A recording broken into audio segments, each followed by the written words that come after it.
Is the United States economy on lockdown for the sake of a few fat slobs? Doors closing. So I'm in my phone this morning, and obviously, they're going to have more developments with the coronavirus. And they've recently done a study on the Northwell Health System, which housed most of the patients in the country throughout this pandemic, over 5,700 patients, okay? They say that of that 5,700, 94% of the patients had more than one disease other than the COVID-19. Now, this is according to the Journal of American Medical Association. But see, this is the deeper thing that I see here. Data taken from March to early April showed that the median age of patients was 63 years old, and 53% of all coronavirus patients suffer from hypertension, the most prevalent among the ailments of all the patients. So they got a bunch of old people. That's the median age, but that's really nothing new because they told us that this virus kind of attacked older people, and older people were more susceptible and things of that nature. But they said, in addition, 42% of the coronavirus patients who had body mass index data on file, so this is the people who actually logged their BMI information, 32% of the patients suffer from diabetes. The data gathered from 2,634 patients who either died or were discharged from the hospital showed that now 12% of that number they put on ventilators. Of that 12%, 88% of them died. So they were telling them to put ventilators on, and they were dying. Of the 12% that they said, here, you have to wear a ventilator, that 88% of that number died. But what we see is, when you talk about 32% of the people who were hospitalized with the COVID-19 had diabetes. So, we preaching this thing like it's something new, but if you don't take care of yourselves, you're going to be more susceptible to being overcome by ailments and disease. That's just a fact of life. We need to take care of ourselves a lot better. And diabetes is running rampant. And they have it to where we trust these doctors so much. We trust, if the doctor didn't say it or didn't recommend it, we won't try it, we won't apply it, we won't research it. There is so little research on natural health in this country. And I would know because I dig that kind of stuff up. And it's really not that prevalent in this country. But the thing about it is, even on government websites, they've been doing the research. Now, you don't have very many mediums, but the U.S. government is one of the ones that's been doing this research. And you can find all type of lab tests of natural healing and natural health and ways to get better without having to be ransacked by big pharma. All over their websites. And I'll be putting a lot more of that kind of stuff out there. But we have to stop trusting these doctors so much. Because look at what the doctors are telling us now about the hydroxychloroquine. This is another finding that I had today when I was looking at my Thursday briefing. Reid is at the White House. Paula? Nora, CBS News has learned that this key official who spent his entire career on vaccine development was pushing for more rigorous testing of these treatments endorsed by President Trump right before he was pushed out of his position. The explosive charge came from Rick Bright, who said he was dismissed yesterday after pushing for a more thorough vetting of hydroxychloroquine, a malaria drug the president has pushed as a possible breakthrough for coronavirus. Bright said the administration has pressured me and other conscientious scientists to fund companies with political connections, as well as efforts that lack scientific merit. He added that sidelining me in the middle of this pandemic and placing politics and cronyism ahead of science puts lives at risk. Dr. Rick Bright, who led the federal agency involved in developing a coronavirus vaccine, said he was removed from his post after he pressed for vigorous research and vetting of the hydroxychloroquine drug. So he said once he started really pressing for this drug and trying to get more research on it, he was removed from his post. And of course, we know that the president has also been trying to get this drug put in place. And they've been fighting every step of the way. See, what they're going to do is they're going to unfold some very expensive, they'll call it inexpensive, but for what you'll have, what you'll really be able to pay, as opposed to what you're going to end up paying for this vaccine or whatever this, whatever this, the end of this is, it's going to be way more. Because natural health is a lot cheaper. We don't need big pharma to get well. And just because you're sick does not mean that's the end of the road for you. And honestly, that goes for just about any sickness. There's a way.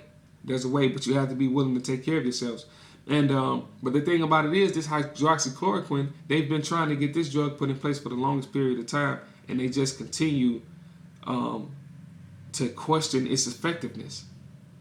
These are the so-called experts, but there's so many other instances in other countries, including countries in Asia, that applied this and they got better.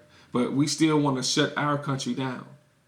Senator Mitch MCConnell is saying that each state should consider filing for bankruptcy rather than expecting more financial aid from the federal government. I really don't know how to feel about that. Because, yeah, we're definitely in debt. But now you want to start talking about filing bankruptcy when you just unveiled like a $6 trillion stimulus? And then some of the money ran out for a few of those plans in that bill. And now we're talking about bankruptcy. It just doesn't make sense. It just doesn't make sense. If this guy was my accountant, I would have some questions for him. I just don't understand. It's not making much sense at all to me. Because you're saying that each state should file for bankruptcy. But y'all could spend $6 trillion? I mean, y'all could spend $6 trillion and giving all of this federal aid to other countries. Oh, yeah, I read the bill. I read the bill where you gave $350 million to refugees and things like that. But you turn around and say that the United States, each individual union should file for bankruptcy. Instead of, we shouldn't look for any help from the federal agency or the federal government. And you're still looking to give more, put another bill on the floor with another stimulus.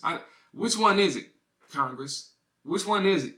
Because, we can just clearly see that y'all ain't got a clue up there. Y'all ain't got a clue. Either you're hiding something or there's an agenda. And I think the smart people know what it is. The number of childhood immunizations has fallen sharply during this pandemic. So that, and then they add, it puts millions at risk for measles, whooping cough, blah, blah, blah. People don't trust y'all. We're not trusting y'all. There's a lot of people who were vehement vaxxers.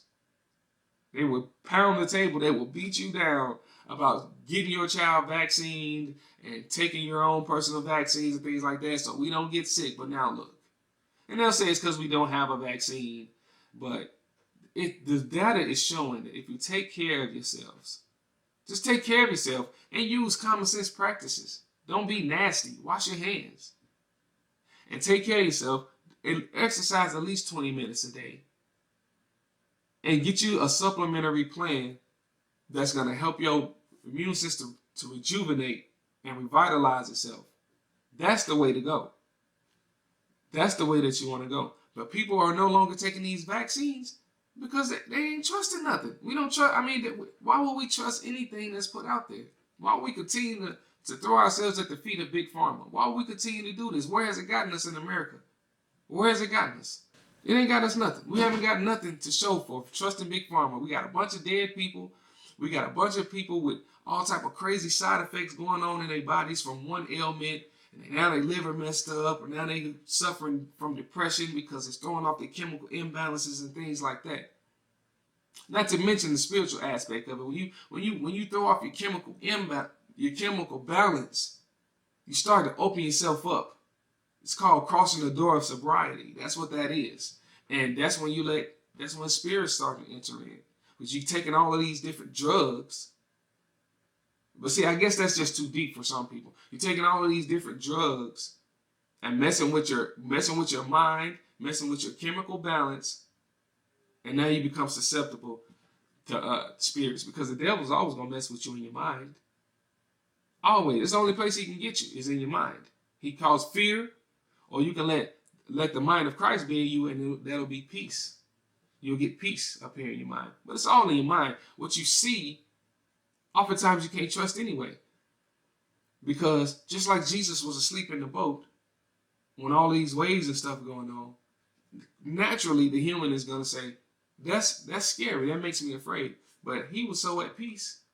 He was asleep in a boat. When everybody else thought he was about to drown or be tipped over, I would say that's peaceful. So I'm gonna let the mind of Christ. I'm gonna let the mind of Christ dwell in me. Shout out to my pastor, man. Shout out to my pastor. It's a good message, man. I mean, I know this ain't no spiritual show per se, but I'm gonna glorify the Lord Jesus Christ wherever I go. That's just the thing. But I want to shout out my pastor, man, Dr. Michael Scott. I miss y'all. But anyway, yeah, peace, man. Get some peace. Let the peace reign, man. You know what I'm saying? You got all these drugs that you're taking. Ailments are going on in your body. You're feeling weaker. You're paying attention to everything that's going on in your body, and it's getting you right up here. You ain't got no peace. Get off the drugs, man. Why we continue to throw ourselves at the feet of Big Pharma? That's right. Stop taking the vaccines. What? Bro, what are you talking about, man? I ain't gonna tell nobody don't take your vaccines. I'm gonna draw the line right there. I'm gonna tell you don't take a vaccine. But definitely research that stuff. I was just playing when I said don't take. Research your vaccines. Do that. I'm Isaiah Gates, and you've been watching the Subway Train, the modern Underground Railroad. Doors closing.